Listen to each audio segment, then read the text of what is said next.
We provide you the platform to turn your dreams into reality. Give wings to your aspirations with KR Mangalam University. Netaji नमस्कार में आपका स्वागत है। मैं हूं मोहित राज दुबे। हम अपने इस खास कार्यक्रम में न इधर की बात करते हैं न उधर की बात करते हैं, बल्कि खबरों के अंदर की खबर की बात करते हैं। आज हम आपको बताएंगे और समझाएंगे कि कैसे राहुल गांधी के एक लेख ने सियासी पारा देश का गर्म कर दिया।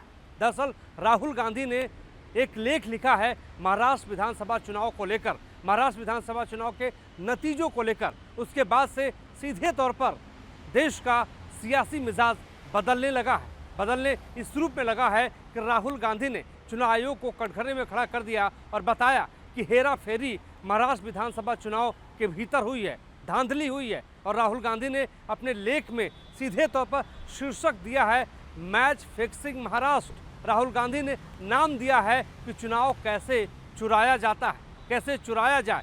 इस नाम के बाद चुनाव आयोग और राहुल गांधी आमने सामने खड़े हो गए। भारतीय जनता पार्टी ने भी राहुल गांधी पर निशाना साधना शुरू कर दिया है। राहुल गांधी ने चरणबद्ध तरीके से चुनाव आयोग पर आरोप लगाया और कहा कि किस तरीके से किसी भी राज्य का चुनाव चुराया जाता है, किस तरीके से महाराष्ट्र के भीतर धांधली हुई है। राहुल गांधी ने एक्स पर लिखा है कि 2024 के महाराष्ट्र विधानसभा चुनाव लोकतंत्र को नुकसान पहुंचाने की एक सुनियोजित योजना थी।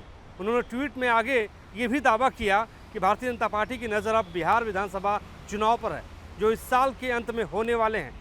राहुल गांधी ने आगे लिखा है कि महाराष्ट्र में जो मैच फिक्सिंग हुई वही अब बिहार में होगी और फिर हर उस जगह पर पहुंचेगी जहां भारतीय जनता पार्टी हार रही होगी।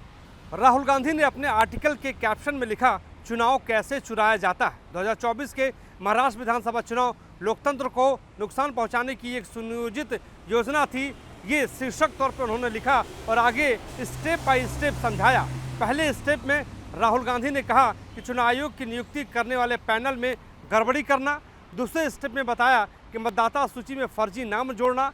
तीसरे स्टेप में बताया कि मतदान प्रतिशत को बढ़ा चढ़ा कर दिखाना। चौथे स्टेप में बताया कि जहां जहां भारतीय जनता पार्टी को जीत की ज़रूरत थी वहीं फर्जी मतदान कराना। पांचवें स्टेप में समझाया कि सबूतों को छिपाना। राहुल गांधी के इन आरोपों के बाद सियासत तेज हो गई और सियासत इस रूप में तेज हो गई कि भारतीय जनता पार्टी सामने आ गई। भारतीय जनता पार्टी ने सीधे तौर पर राहुल गांधी पर आरोप लगा दिया और कहना ये शुरू कर दिया कि जब हार होती है तो इसी तरीके से आरोप कांग्रेस पार्टी और राहुल गांधी लगाते हुए नजर आते हैं। भारतीय जनता पार्टी के बाद चुनाव आयोग ने भी कड़ा रुख अख्तियार किया और जवाब सीधे तौर पर कांग्रेस पार्टी को दिया चुनाव आयोग ने और कहा कि ये पूरा का पूरा जो आरोप है निराधार है और इस तरीके के आरोप का कोई मतलब नहीं बनता है। चुनाव आयोग ने आगे यही भी कहा कि महाराष्ट्र विधानसभा चुनाव को लेकर 24 दिसंबर 2024 को सारे जो आरोप कांग्रेस पार्टी ने लगाए थे, जो सवाल पूछे थे, उसका जवाब मुकम्मल तौर पर दे दिया गया है और वो जवाब जो है वो चुनाव आयोग के वेबसाइट पर जो तथ्य है वो मौजूद है। आयोग ने अपने आधिकारिक बयान में राहुल गांधी के आरोपों को पूरी तरह से निराधार और भ्रामक करार दिया है और कहा है कि राजनीतिक शोर पैदा करने की कोशिश राहुल गांधी कर रहे हैं और इन तथ्यों को जानबूझकर नजरअंदाज कर रहे हैं, जिसे बार बार चुनाव आयोग बता चुका है। चुनाव आयोग ने राहुल गांधी के आरोपों का और सवालों का पॉइंट टू पॉइंट चुनाव आयोग ने जवाब दिया। पहला ये कहा कि महाराष्ट्र चुनाव में कुल 6 करोड़ 40 लाख मतदाताओं ने सुबह 7 बजे से शाम 6 बजे तक मतदान किया। औसतन हर घंटे 58 लाख वोट पड़े हैं, ये अपने आप में बड़ी बात है। दूसरी ओर अंतिम 2 घंटों में अपेक्षित 1 करोड़ 16 लाख वोटों के मुकाबले केवल 65 लाख वोट ही पड़े। तो फिर अचानक बढ़ा मतदान का आरोप तथ्यहीन कैसे नहीं है? पोलिंग एजेंट सब देख रहे थे, ये चुनाव आयोग ने कहा। चुनाव आयोग ने आगे कहा कि मतदाता सूची की वैधता थी, यानी भारत में मतदाता सूची कानूनी प्रक्रियाओं के तहत तैयार की जाती है। महाराष्ट्र की मतदाता सूची को अंतिम रूप देने से पहले सभी राजनीतिक दलों, कांग्रेस सहित सभी दलों को इसकी कॉपी दे दी गई थी। चुनाव आयोग ने आगे कहा कि कुल 9 करोड़ 77 लाख मतदाताओं में से केवल 89 अपीलें ही जिला स्तर पर और 1 अपील राज्य स्तर पर की गई थी। इससे साफ है कि चुनाव से पहले किसी भी पार्टी को कोई गंभीर आपत्ति नहीं थी। चुनाव आयोग ने आगे कहा कि कि कांग्रेस ने खुद तैयार किए थे हजारों एजेंट, यानी राजभर में एजेंट हजारों तैनात किए गए थे जिनके सामने ये मतदान कराया गया था। चुनाव आयोग ने आगे ये भी कहा कि 24 दिसंबर 2024 को भेजे गए विस्तृत जवाब में चुनाव आयोग ने ये सब तथ्यों के साथ क्लियर कर दिया था, साफ कर दिया था और आगे बता दिया था कि किस तरीके से जो है मतदान कराया गया है। चुनाव आयोग ने पॉइंट टू पॉइंट जवाब तो दे दिया, लेकिन कांग्रेस पार्टी एक और कदम आगे बढ़ गई। कांग्रेस की ओर से मैदान में जवाब देने के लिए उतरे पवन खेड़ा मौजूदा वक्त में कांग्रेस के मीडिया डिपार्टमेंट के चेयरमैन हैं। पवन खेड़ा ने क्या कहा चुनाव आयोग के जवाब के बाद सुन लीजिए। महाराष्ट्र विधानसभा चुनाव के मद्देनजर राहुल गांधी ने आरोप चुनाव आयोग पर लगाया और कहा कि वहां पर फर्जी मतदाता जोड़े गए हैं। जवाब चुनाव आयोग का आया है और कहा है कि आरोप बेबुनियाद है, निराधार है। मेरे साथ पवन खेड़ा साहब हैं, इनसे समझ लेते हैं। कम्युनिकेशन डिपार्टमेंट के आप चेयरमैन हैं। पवन साहब, पहला सवाल तो मैं आपसे यही पूछूंगा कि चुनाव आयोग ने कहा है कि निराधार है, कोई मतलब नहीं आरोप का। कहा है पहले बताइए। चिट्ठी देखी आपने? चुनाव आयोग का लेटर हेड था, उस पर साइन था किसी का? जब इनकी इतनी औकात नहीं है कि अपने जवाब को खुद जिम्मेदारी ले सकें उस जवाब की, तो ऐसे जवाब को कौन गंभीरता से लेगा? हमारे सवाल इस देश के लोकतंत्र के बारे में हैं, उसकी सुरक्षा के लिए हैं और बड़े गंभीर हैं। हमारा सवाल ये है कि महाराष्ट्र में 5 साल में 31 लाख नए वोट जुड़े थे और इस लोकसभा और विधानसभा के बीच जो 5 महीने थे उसमें 41 लाख नए जुड़ गए। ये कैसे हुआ? हमारा सवाल ये है कि आपका प्रोविजनल वोटर टर्नआउट 5 बजे शाम को आप बताते हैं 58% और फाइनल टर्नआउट आप बताते हैं 8% ऊपर बढ़ा के 66% बताते हैं। तो ये 66% कैसे हुआ? उसकी वीडियोग्राफी बताई, क्योंकि वीडियोग्राफी कंपलसरी होती है। हम आपसे बार बार मांग रहे हैं कि जो वोटर लिस्ट है, वोटर रोल्स हैं, वो आप सार्वजनिक कर दीजिए ताकि कोई भी नागरिक, कोई भी वोटर उनको एक्सेस कर सके, उनको देख सके। उसमें क्या गलत है? ये तो पारदर्शिता होनी चाहिए। हम सरकार से कई बार पूछ चुके हैं कि आपने प्रक्रिया को इतना चेंज क्यों किया, इतना बदला क्यों? जो कमिटी है चुनाव आयुक्त को बनाने की, चुनने की, उसमें से आपने चीफ जस्टिस ऑफ इंडिया को हटा दिया। वो न्यूट्रल माने जाते हैं। एक न्यूट्रल व्यक्ति को हटाकर आपने गृह मंत्री को ले आए, तो आपकी नीयत यहीं से दिख जाती है। तो ये सवाल हमारे, इसका सीधा सीधा जवाब अभी तक तो मिला नहीं।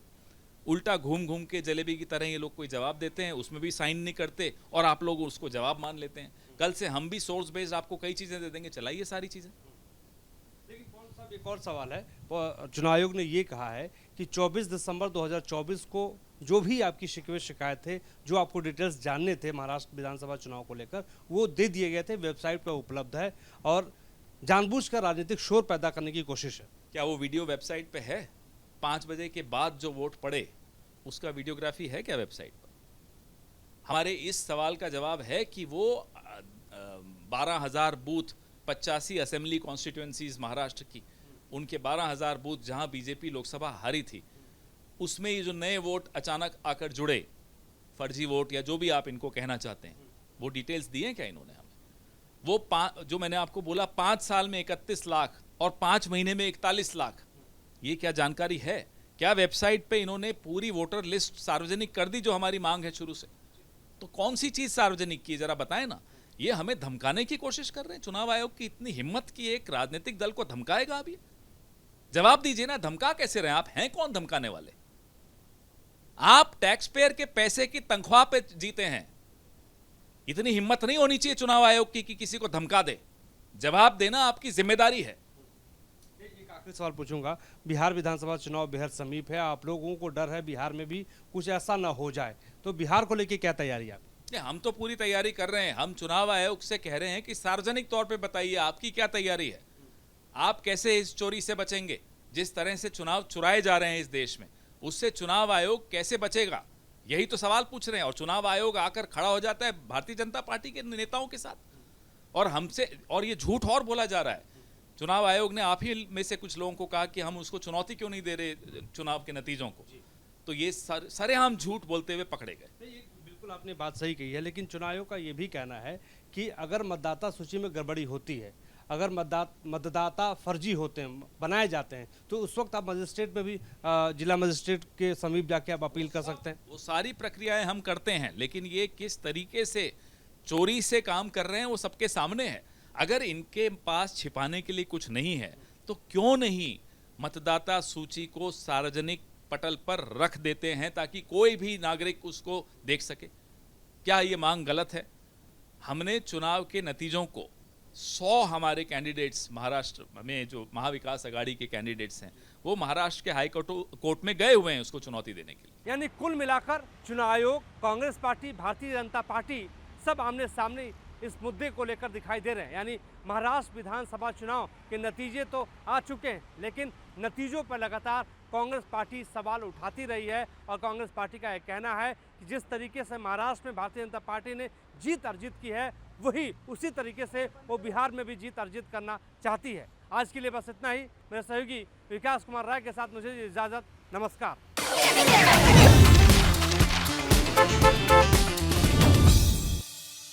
जहाँ भक्ति है हर शब्द में, कथाओं में छिपे हैं दिव्य रहस्य और ज्योतिष देता है जीवन को दिशा। धर्म से जुड़ी हर बातों को जानने के लिए हमारे चैनल स्तुति को सब्सक्राइब करें। चैनल पर जाने के लिए इस लिंक पर क्लिक करें।